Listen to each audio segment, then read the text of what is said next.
Hello guys, कैसे हो आप लोग? बढ़िया गाइस। मैं आज सैड के बारे में बताने वाला हूँ। सैड हमारे जीवन में बहुत इंपॉर्टेंट टॉपिक है, तो चलिए स्टार्ट करते हैं। सैड एक मानव विज्ञान अवस्था है जो लोगों को सीजनल चेंज के साथ साथ प्रभावित करती है ना, किसी न किसी प्रकार से। तो सैड के कारणों में शामिल है कि मतलब सैड जो है तो किस प्रकार से होते हैं ना। उसमें है हार्मोनल चेंज,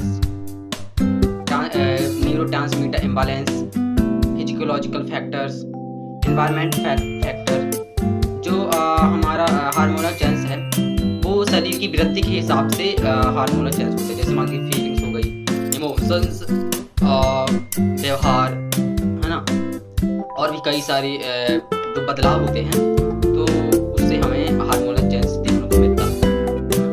इसके अलावा न्यूरोट्रांसमीटर्स हो गया इम्बैलेंस, वो मतलब बैलेंस ना होने पे, वैसे उसका मतलब ही में निकलता है न्यूरोट्रांसमीटर इम्बैलेंस, यानी बैलेंस ना होने से, जो पॉजिटिव एनर्जी को बैलेंस ना होने से हमें सैड का अनुभव होता है। जैसे हमारे जो न्यूरोट्रांसमीटर में हैं वो सेरोटोनिन, डोपामाइन, एंडोर्फिन, इनकी कमी के कारण हमें सैड महसूस होता है। ये जो है तो पॉजिटिव एनर्जी को ऑब्जर्व करते हैं, लेकिन जब इसमें नेगेटिव एनर्जी आती है तो इससे हमें जो है नेगेटिव एनर्जी की वृद्धि होती है, जब हमें सैड देखने को मिलता है। इसके अलावा फिजियोलॉजिकल फैक्टर तो आप जानते होंगे। फिजियोलॉजिकल फैक्टर में जो हम समाज से दूरी बनाए रखते हैं, अकेलापन महसूस करते हैं, तो उस प्रकार से हमें जो है तो हमें इस जो है तो सैड देखने को मिलता है ना, अकेलापन के कारण। और जो है तो एनवायरनमेंट फैक्टर, यानी मैंने एनवायरनमेंट में ही बताया कि कितनी परेशानियों से गुजरना पड़ता है। यदि हमारा एनवायरनमेंट सही नहीं रहेगा तो मान लीजिए हमारे माता पिता हैं, तो हमारे माता पिता भी किसी न किसी प्रकार से हमें एनवायरनमेंट में ही डालते हैं, अच्छे एनवायरनमेंट में डालते हैं, तभी तो हम इतने बड़े होते हैं ना। तो इसी प्रकार आप समझिएगा। और इनके लक्षण हैं, जो सैड के लक्षण हैं वो है जो है तो उसमें है depression, anxiety, fatigue, irritability, social withdrawal. Depression आप जानते होंगे, डिप्रेशन से कई सारी बीमारियां भी होती हैं, है ना। तो ये डिप्रेशन का ही रूप माना जाता है। और जो है तो डिप्रेशन, एंग्जायटी थोड़ी और एंग्जायटी भी होती है ना उस टाइप की, और इरिटेबिलिटी यानी इरिटेटेड फील होता है तो उससे भी होता है। और सोशल विथड्रॉवल यानी समाज, जो फैटिग है, फैटिग मतलब समाज से दूरी बनाए रखने में, मतलब बनाए रखते तो उस प्रकार से हमें अकेलापन सा महसूस होता है। उससे हमारी ब्रेन में ज़्यादातर इफेक्ट पड़ता है, मेंटल हेल्थ में ज़्यादातर प्रॉब्लम्स आती है ना। इससे जो सैड से तो मेंटल हेल्थ प्रॉब्लम आती है। और सैड से होने वाली बीमारियां हैं जैसे PTSD हो गई, और इसके अलावा सैड से बिपोलर डिसऑर्डर हो गया।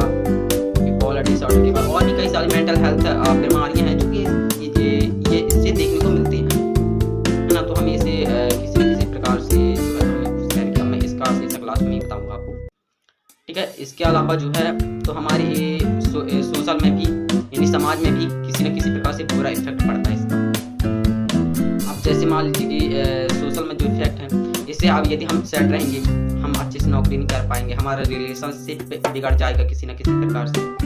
और जो हमारे समाज में जो बाजार है तो उसमें हमें जो है तो मंदी आ सकती है, यानी घाटा हो सकता है किसी प्रकार से। तो आप समझ ही गए होंगे कि हमारा खुश रहना कितना इम्पोर्टेंट है।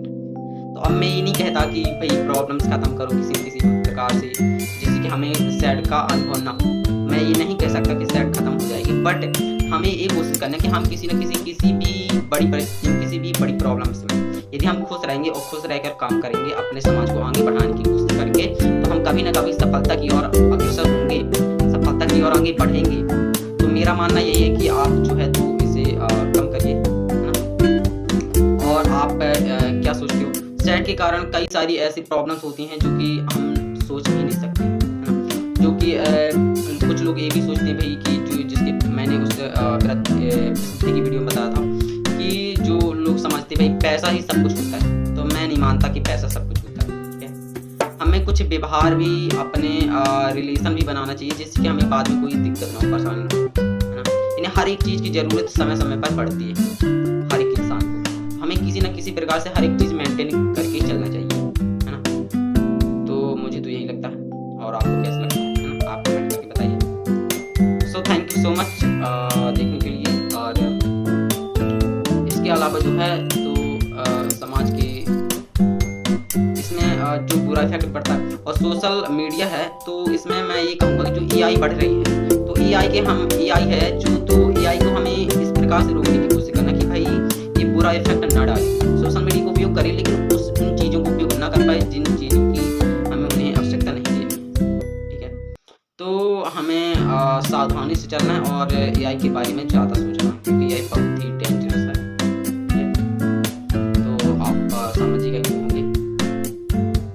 और इसके अलावा सेट से जो है तो एक हवास है, तो मैं हवास बताऊं तो जो एक डोपामाइन होता है, डोपामाइन जब ज़्यादातर वृद्धि में आ जाता है तो तब हमें जो इच्छा जो ज़्यादातर जागृत होती है, यानी हवस बढ़ती है किसी न किसी के प्रति। और जो ये लड़कियों के प्रति आप सोचते हो कि लड़कियों के प्रति ज़्यादातर हवस, आगे के प्रति इच्छा जागृत होती है ज़्यादातर, तो वो इस प्रकार से होता है कि जो है तो हमारे जो सर की बात वो एआई से पूछ के आप देख लीजिएगा, यदि मैं इसके बारे में बताने लगूँ तो वीडियो ज़्यादा लंबा हो जाए। तो थैंक यू सो मच, धन्यवाद।